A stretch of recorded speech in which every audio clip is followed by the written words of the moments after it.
Hello and welcome to our final session of Education in the U.S.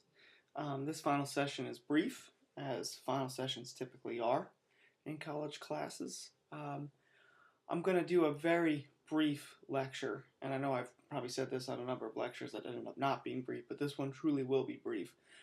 Attempting to bring it all together and projecting forward, because this course has been very much about the history of education in the U.S. and the present in education in the U.S. So thinking a little bit about what could be in terms of teaching and learning in the United States. And then there's a discussion board prompt, just sort of open-ended. What are some final thoughts that you have, questions that are sort of left hanging or that you would like to talk about? Technically, the class ends as of Monday the 2nd, so this is not a mandatory discussion board or anything that counts towards your grade, but certainly I wanted to provide some space to have any final wrapping up, concluding thoughts that you might have. So here it is, just my attempt to pull it all together, looking to the future of American schooling and some potentials here. The last 3 readings that I had you do for this week really, project forward and think about what could be in our schools as opposed to what is. Linda Darling Hammond's suggested reforms are very specific and very policy driven. She talks about intelligent, reciprocal accountability as opposed to the accountability we currently have under the No Child Left Behind regime. She, for example, hopes for standards that ensure professional accountability, done through rigorous preparation and continued training throughout a teacher's career. She also points to more effective evaluation of teaching practice and tenure granting. Obviously a proposal that's somewhat controversial, especially among teachers' unions. But she also wants organizational accountability. That schools must conduct their own evaluations and create systems that allow teachers to improve their own practice. And of course, creating safeguards for students, resources that are provided for the improvement of teaching and learning, layers of accountability, not just sort of those punitive actions employed by No Child Left Behind. She also sees a federal role here, that the federal government needs to recognize the obvious truth that schools alone are not responsible for the academic success of students, that there need to be opportunity to learn standards, and that opportunities to learn must be assessed alongside of the achievement gap, right? So it's not just how a student scores on an exam, but also what opportunities they've had to prepare and succeed on those exams. And of course, resource equalization strategies. And we talked a lot about funding last week. She also laments that there's currently no federal system for ensuring highly qualified teachers that will end up in communities of need. All right, so she recommends a federal policy in this regard. Fixing the teacher requirement and retention, create scholarships that pay for the training of teaching of gifted teachers, and also creating financial incentives for teaching in high-need schools. She also believes that all programs, such as ours, that prepare teachers for the classroom, need to meet federal accreditation levels and develop teacher performance assessments and provide incentives to develop successful preparation models, and encourage and reward teacher and school leader knowledge and skills to retain expert teachers and improve schools. Okay, and this is moving beyond the idea of merit pay, which is obviously very popular at the moment. She argues that merit pay only creates short-term gains, but does little to retain talented teachers in challenged schools. And we know that even with merit pay, that a teacher who finds success in 2013 with a different group of students might not find those same successes in 2014, right? And therefore it becomes a very short-term solution to a long-term problem. And she also argues for developing quality leadership, and that's a major factor in whether teachers choose to stay or leave schools, whether or not there's a visionary at the helm.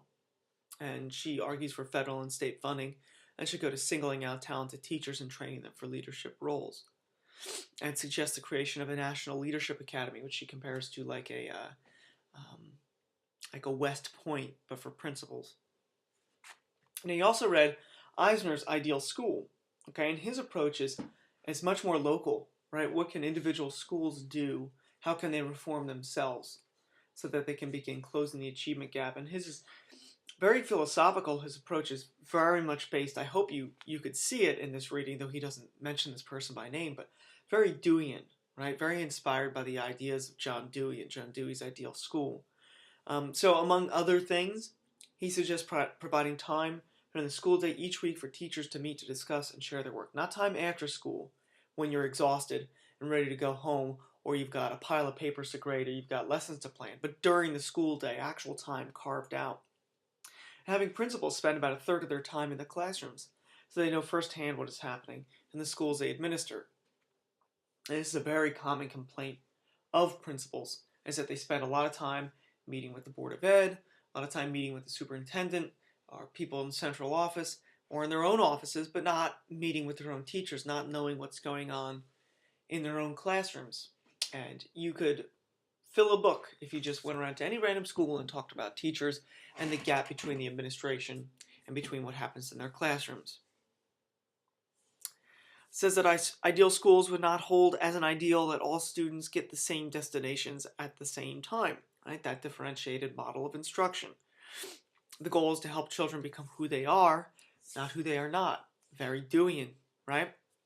Would take seriously the idea that a child's personal signature, his or her distinctive way of learning and creating, is something to be preserved and developed. Again, a very Deweyan approach to teaching and learning. Would recognize that the most important forms of learning are those that students know how to use outside of school, not just inside of school, which is a critique of No Child Left Behind, even though Eisner was writing in 2002. We see this narrowing of the curriculum to skills that don't really transfer, let alone from test to outside of school, but from test to test. Ideal schools would take seriously the idea that, with regard to learning, the joy is in the journey, right? It's about wanting to inquire, not just inquiry skills. Would help students gradually assume increased responsibility for framing their own goals and learning how to achieve them. Would make it possible for students to have particular interests, to pursue those in depth, and at the same time to work on public service projects that contribute to something larger than their own interests. Okay, now Ravitch's ideas are somewhere in between, and she really focuses on suggestions for a national curriculum. And here we can see a lot of Ravitch's humanist perspective. I mentioned that when we looked at diversity and assimilation in a pluralistic democracy. We read an earlier piece by Ravitch, and I asked you to think about whether she would be approving of ethnic studies programs or against them, because she sort of toes a neutral line, but she does take a tone in that article. Well, here I hope it's obvious that she would very much not approve of ethnic studies programs. And that's especially evident in her plans or her hopes for a national curriculum. She argues that we need a vision of what good education is. We need goals worth striving for. She hopes that everyone involved in education would consider the purposes behind schooling, which is something I've certainly asked you to do here in this class. We need a coherent curriculum, and that's the starting point for all other reforms. Notice Darling Hammond isn't really saying that. She's saying we need policy reforms that would cater towards individual curricula. And Ravitch is saying, no, we need to start with the curriculum and then base our reforms on that. She says that if a national curriculum can't be decided upon, the states should develop their own curricula. For example, the state of Pennsylvania does not have a coherent scope and sequence. They let school districts decide what scope and sequence to follow. She says to have no curricula is to create a de facto curriculum that is dictated by the textbooks, which you will likely see in your own practice, that teachers follow the map of the textbook as opposed to creating their own map for how they believe the content should be laid out. She also, like Linda Darling Hammond, calls for an end to strict multiple choice assessments as the only form of assessment. She's not saying do away with multiple choice, but put them in a proper place within larger assessments that are also open-ended. She, like Linda Darling Hammond, calls for qualified teachers. All right, they both call for quality curriculum, quality teachers, but of course, Linda Darling Hammond is placing her influence on first developing quality teachers, then the curriculum. And Ravitch is saying, let's develop a curriculum, then get quality teachers who can teach that curriculum.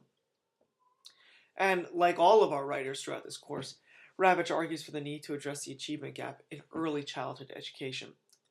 She says that schools must also teach students civility towards each other and their teachers. Okay, so this is the vision. that our main texts have presented us for education in the United States. Now, my hope for your learning this semester is that you have an understanding of the historical roots of American education, right? That you understand the precedents and the logic behind the institutions you are likely to work in. And that goes for public and private schools, charter and neighborhood schools, wherever you end up is fine, as long as you understand the historical precedents for where you're working, the roots in which you are working within. My hope is that you're able to speak intelligently, drawing upon your knowledge of empirical data on education research about pressing issues facing American teachers, right? That is, you can support your perspectives on American schooling with more than just anecdotal information.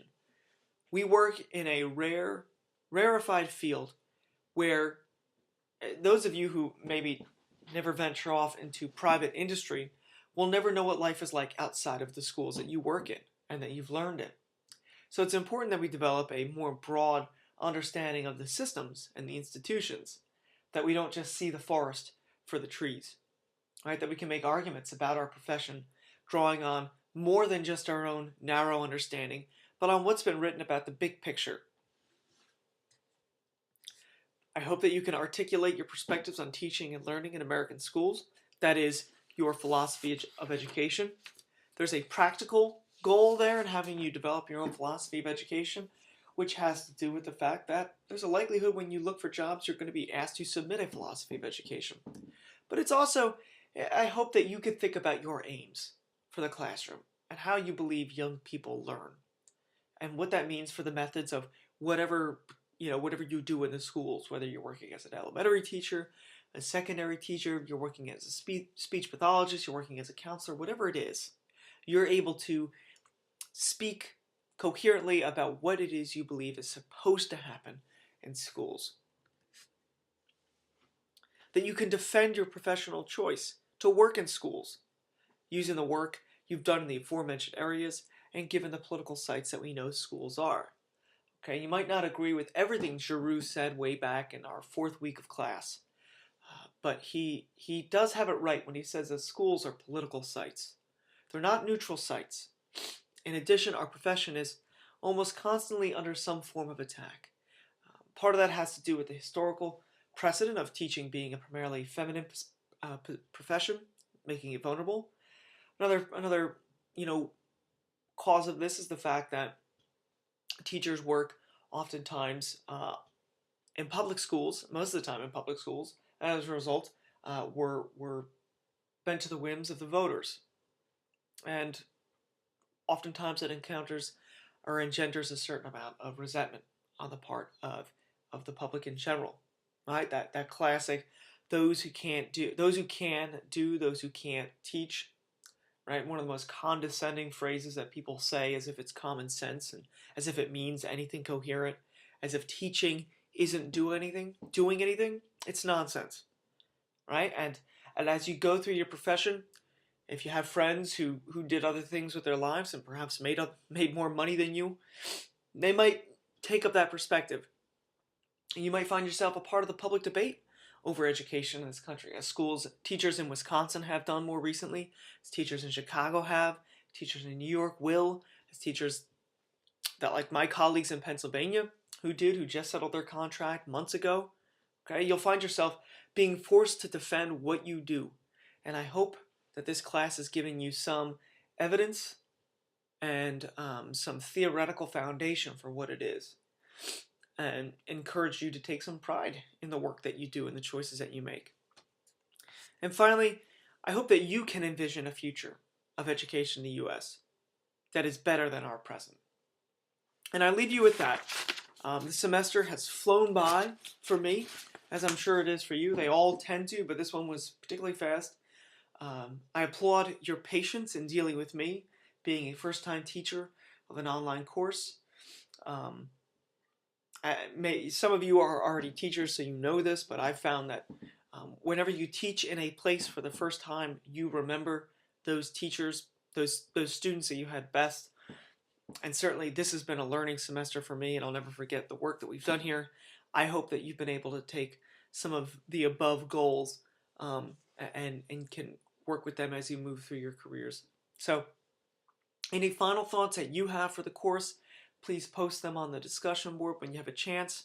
I'll be furiously grading all of your work, but I'll try to get to that discussion board and facilitate some of it. But going forward, you know how to get in touch with me. My information is in the syllabus. It's also on Sacred Heart's website. And I hope to hear from you in the future as you go throughout your careers. Thank you for a great semester.